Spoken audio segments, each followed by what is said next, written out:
Milí přátelé, dnes mi pro vás Tamarina předala velmi zajímavé informace. Zbudila mě kvůli tomu ve 2:45 v noci, takže jsem neodolal a musel jsem se obléknout a jít nahrávat tyto informace, protože byla velmi neodbytná. Ale myslím si, že to stojí za to, protože na mě docela naléhala, takže pojďme si je poslechnout, nebudu vás zdržovat a nebudu to více okecávat. Vítejte u hovorů s Tamarínou. A kdo je to Tamarína? Tamarína je jemnohmotná kvantová bytost, která se mnou před určitou dobou začala komunikovat. Předává vám informace, které můžete využít podle své svobodné vůle, to znamená, není nic dogma a samozřejmě pouze to, co s vámi rezonuje, tak stejně se k vám dostane.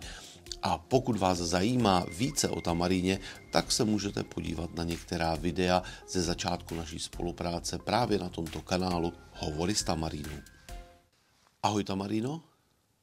Ahoj Jiří.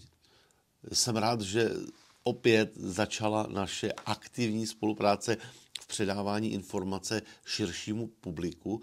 A dnes to, co jsi mi v noci naznačila, tak můžu říct, že i mě zaujalo, protože jsem vůbec netušil, že se něco takového děje a budu rád, když to lidem vysvětlíš, když podáš tu informaci tak, jako si ji podala mě. Takže můžeme na to? Jiří, jistě. Od toho tady jsme a kvůli tomu jsme se spolu sem rozběhli do tvé pracovny.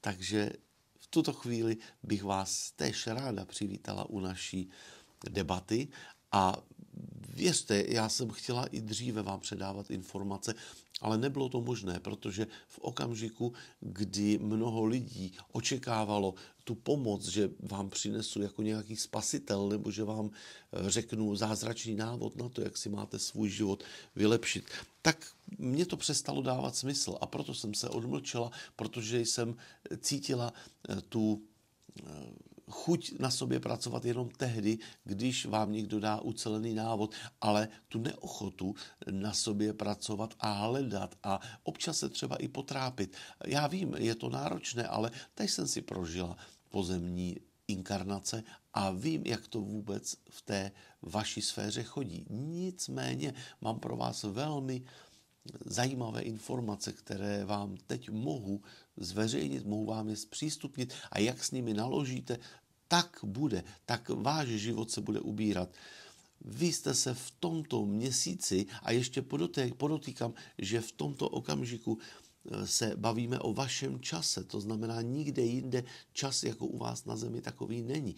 To znamená, že v tomto měsíci, tedy listopadu, který teď končí vlastně, tak jste prošli určitou branou, určitým vstupním bodem do nového vašeho určitého bytí, do určité pozice bytí. A konkrétně bych to nazvala nová sféra bytí, ale ještě konkrétněji bych to nazvala očistná sféra bytí. Vy jste vstoupili do takzvané očistné, ano, to je přesně ten název, kterým to lze vyjádřit ve vašem jazyce. Očistná sféra bytí. A co to znamená? Teď jste se jako lidstvo dostali totiž do velmi důležitého bodu. Tady už záleží na každém jednotlivci, jak se budete profilovat, jak dlouho vám bude trvat průchod touto sférou, protože očistná sféra bytí je sféra, která vás vlastně už bude následně pouštět do té vaší takzvané vysněné 4. a 5. dimenze. Ale bude se to skutečně velmi přísně selektovat. Ne přísně, že by na konci seděl nějaký stařec, který by tam měl v ruce ukazovátko a bouchal by vás po hlavě, že ty se vrátíš zpátky do 1. třídy, ty můžeš, ty si složil zkoušku. Ne, tak to nefunguje. Funguje to přesně tak, jak si nastavíte vy a funguje to tak, že v první řadě musíte projít prvním ze 3 stádií této očistné sféry bytí. Očistná sféra bytí je období, které vám může trvat měsíc, může vám trvat rok, ale může vám trvat několik inkarnací. Je na tom nejkrásnější to, že nikdo už se z této očistné sféry bytí nevrátíte.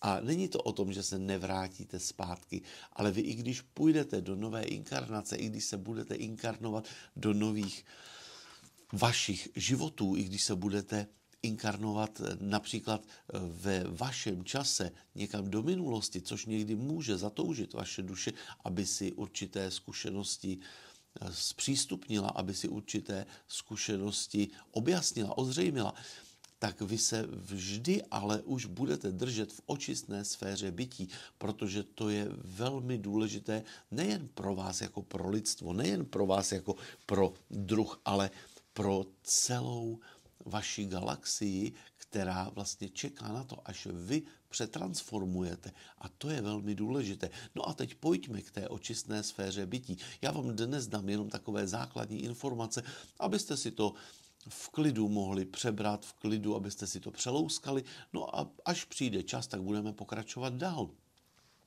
Takže očistná sféra bytí je období, do kterého jste vstoupili teď v měsíci listopadu. Možná jste pocítili, že máte velmi náročné období. Možná to období cítíte už třeba několik týdnů, měsíců, ale někdo i let. Když jsme s Jiřím dnes probírali jeho cestu za posledních 5 let, tak se mě ptal, proč musel procházet takovým martyriem, takovými starostmi, takovými doslova situacemi, kde zažil strach, který nikdy nezažil a kde se mu vrátily určité vzpomínky, na které si ani nepamatoval, ale objevily se mu z jeho dětství. A já jsem mu odpověděla, to je vstup do očistné sféry bytí. Ty jsi tam vstoupil už před 5 lety a nejen ty, tam už vstoupilo mnoho a mnoho jedinců, ale mohli jste si vybrat na úrovni duše. Teď od tohoto měsíce už jste si nemohli vybrat. Od tohoto měsíce už jste tam vstoupili automaticky, už je to pro vás dáno, protože tady máte rozhozené po vašem karty tak, že můžete teď už začít tvořit svoji realitu přesně tak, jak vy si přejete. A první stádium té očistné sféry bytí je, já ještě chviličku počkám, protože vám chci něco říci. Jiřímu jsem naznačila a tak jako jej trošku popostrčila cestou dalších lidí. To nebylo tak, že bych mu to přímo řekla, protože jsem chtěla vidět, jestli funguje ta jeho propojenost s tím jeho poměrně blízkým okolím. A ona funguje, protože jsem některým lidem do jeho okolí vnukla myšlenku, že by Jiří měl začít pracovat s odpuštěním pro své posluchače, pro své příznivce, pro účastníky svých seminářů. No a vlastně začalo se něco dít. Najednou ti lidé začali odpouštět, ti lidé začali chápat, že musí odpouštět a dostali se tím tak jako přirozeně do této očistné sféry bytí. Očistná sféra bytí začíná právě fází odpuštění a tato fáze bude trvat tak dlouho, dokud neodpustíte všem lidem, všem bytostem, kterým potřebujete odpustit. A Jiří se mne ptal na to, jak to pozná, kdy bude hotovo. Nebojte, to poznáte. Neptejte se na tuto otázku, nechte ji volně a ona, vaše duše, vám řekne, stop, půjdeme do další fáze této očistné sféry bytí a bude to pro vás velmi příjemné, bude to pro vás velmi radostné, protože druhá sféra, opět berte to jenom, že hledám vhodné termíny ve vašem jazyce. Ono to můžete někdo na úrovni pocitů, na úrovni emocí, na úrovni samotného bytí, to můžete cítit a vnímat úplně jinak. Ale tato další fáze vaší očistné sféry bytí se nazývá smíření nebo usmíření, chcete-li. To znamená, že jakmile projdete odpuštěním a opravdu festovým odpuštěním, to není o tom, že teď řeknete, tak já všem odpouštím, bum, hop a jste v další. Tak to nefunguje. Funguje to tak, až vy na skutečně na úrovni duše odpustíte všem, přijmete všechny se soucitem a všechny lidi začnete chápat, tak začne přicházet fáze smíření. Začnete se smiřovat s těmi všemi situacemi, začnete se smiřovat s tím, co proběhlo dosud ve vašem životě, ve vašich životech a zkrátka na vaší cestě. Začnete se s tím smiřovat, začnete to do svého života tak jakoby dostávat jako přirozenou věc. Přestanete si dávat výčitky za určité věci z minulosti, protože u vás dojde k odpuštění. Na konci fáze odpuštění je odpuštění sami sobě. To bude možná nejtěžší pro většinu z vás, ale když toto projdete, tak se automaticky dostáváte do fáze smíření. Fáze smíření už bude pro vás klid, už budete jenom pozorovatelé, budete jenom přijímat, budete ve svém životě už jenom obdivovat tu lehkost celého bytí, budete obdivovat to, co se děje okolo vás, budete obdivovat každou drobnost, budete se těšit z každé drobnosti, budete vděční za každou maličkost ve svém životě, budete nadšení z toho, co krás vám připravuje život. To bude fáze smíření, to znamená, vy už půjdete do poslední třetí fáze, která bude přemostěním do těch vyšších sfér, do těch vyšších dimenzí, už tam půjdete připravení, už tam půjdete odhodlání, už tam půjdete smíření, protože jste všem a všemu a sobě odpustili. A teď si představte, přijde třetí fáze a to je fáze přijetí. Fáze přijetí nebo přijmutí kohokoliv, čehokoliv, ale především sami sebe přijměte. Ale nemá cenu, abyste teď hledali odpověď, jak přijmout sami sebe, jak to udělat, co to vlastně je, co to má za význam, jaký to má význam. Nedělejte to. Je to, jako byste neuměli vařit nebo neuměli zapálit oheň, ale už jste chtěli uvařit nějakou perfektní polévku. Tak to nemůže fungovat. Vy se potřebujete nejprve naučit zapálit ten oheň. A vy teď zapalujete ten oheň tím odpuštěním, protože vy ve fázi odpuštění si ještě budete procházet obrovskými bolestmi. Najednou zjistíte, a hlavně ti, kteří už si myslí, že mají odpuštěno všem ve svém životě, tak najednou zjistíte, že jste možná na začátku své cesty, že většina těchto úkonů, které jste dělali, takže pocházela z takzvaného vašeho ega, z vašeho mylného přesvědčení. A najednou zjistíte, že to musíte procházet úplně znova, úplně celé, ale netrapte se tím, protože to je už fáze, která vám umožní postupovat dále. A víte, co je na tom krásné? My jsme se s Jiřím tak bavili právě o tom, že někteří lidé mu mnohdy říkali, že vlastně komunikuje s jakýmsi démonem, že komunikuje s jakousi zvláštní bytostí, s jakýmsi přeludem, s jakousi energií, která je negativní, ale ve skutečnosti tady se ukáže u každého člověka, že už je sám na vlastní lodi a tady vám ta bytost, s kterou Jiří komunikuje, nic nediktuje. Tady vám neříká, musíte něco udělat. Tady vám pouze oznamuje, že jste vstoupili do jakési nové sféry bytí, do očistné sféry bytí. A tato očistná sféra bytí je pro vás velmi důležitá a vy z ní už nevystoupíte, ať to Tamarína říká nebo neříká.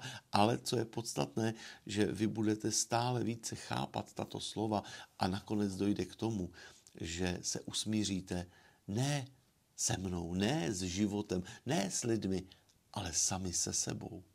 Jak se usmíříte sami se sebou, tak najednou zjistíte, že přijímáte vše tak, jak je, že přijímáte celý svět, že přijímáte lidi, ale že jste přijali sebe.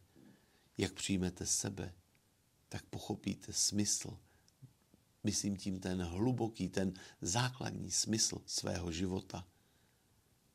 A tím bych asi dnešní povídání ukončila. Možná najednou ve vás vyvstaly otázky, možná najednou došlo k tomu, že byste chtěli teď se mnou diskutovat o těchto věcech, protože cítíte, a já to vnímám, tu energii, která tady mezi mnou a Jiřím je, že teď by na to byl prostor. Ale právě teď je ten největší prostor pro vás, abyste se v té úžasné energii odhodlali a začali odpouštět. Proto Jiří připravil meditaci na odpuštění. My jsme spolu i probírali, že neví, jestli to má smysl, jestli to lidé pochopí, jestli tu meditaci vlastně nehodí tak jenom z Bůh darma do světa a lidé nepochopí, co tím chce říct, ale oni ji chápat nemusí, oni nikdo nemusí chápat. Stačí, když každý sám najde v sobě ten způsob toho, aby uměl odpouštět. A jestliže začnete odpouštět díky Jiřího meditaci, nebo jestliže začnete odpouštět jenom díky tomu, že ve vás něco dozraje, není to jedno, není to nepodstatné. Podstatné je, že jste udělali ten základní krok. A já vám přeji jenom to nejlepší na vaší cestě a od této chvíle budu s vámi zase ve videích, které pro vás s Jiřím budeme připravovat. Nevím, jak to bude časté, nevím, jaké budou frekvence, ale určitě se zase spojíme a zase vám dám další informace. Jiří, předávám ti slovo. Tak, nevím, co zaznělo, já si to ale poslechnu, ale jenom ti chci říct jednu věc. Teď jsem zažil takovou energii, teď jsem zažil něco tak krásného, něco tak úžasného, že to jsem snad nikdy v našem rozhovoru nezažil.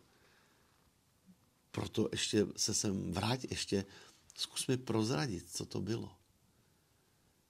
Jiří, ty to víš, tvoje duše se rozpomněla, tvoje duše najednou pochopila, že tady je ta cesta, kterou chce jít.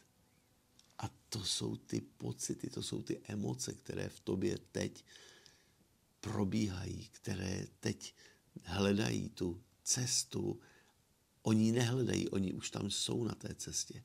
A to je přesně to, co cítíš. Pokud to vnímáte i jako posluchači, tak přesně vaše duše slyší a vaše duše si uvědomuje tu cestu.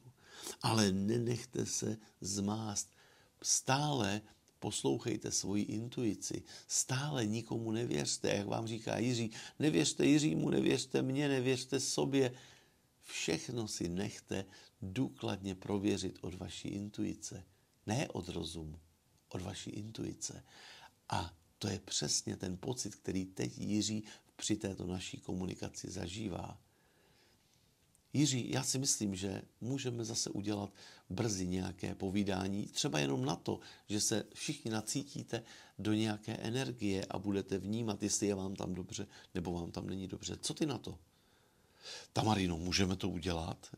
Já budu jedině pro, protože si myslím, že jsme teď udělali zase velký krok dopředu a jsem rád, že jsme zase obnovili naši spolupráci. Takže já děkuju moc, děkuju vám všem, milí přátelé, že jsme se tu mohli takto potkat a prozradím vám, že v tuto chvíli je brzké ráno a to ráno je nějaké 4 hodiny a 40 minut, což já běžně netočím videa, nenačítám nic a běžně v tuto dobu, když nespím, tak medituji nebo procházím svým obvyklým ranním rituálem, ale Tamarina mě vyzvala, že mám svůj rituál odložit na pozdější čas a máme to natočit. A to také není náhoda. Přátelé, já vám děkuji za to, že jste vydrželi až do konce a budu rád, když mi i třeba pod videem necháte nějaké dotazy a budu rád, když budeme opět tady v komunikaci a tato videa samozřejmě můžete klidně i sdílet, protože jsou od toho, jsou veřejná a budou tady pro vás a budu rád, když vás budu moc rád tímto způsobem, když vás budu informovat a motivovat nebo inspirovat, ale největší motivátor pro každého je on sám. Takže já vám držím pěsti a když koukám na ten čas, jak utekl 20 minut a mám pocit, že nebylo nic řečeno, ale ta Marina určitě vám něco řekla, ale vy, kteří posloucháte naše rozhovory, tak víte, že já se dostávám do takového stavu, že já tam nevnímám všechno, co probíhá a ten čas mi tam uteče velmi rychle. Takže v tuto chvíli se s vámi loučím, přeju vám jenom to nejlepší a brzy zase naslyšenou.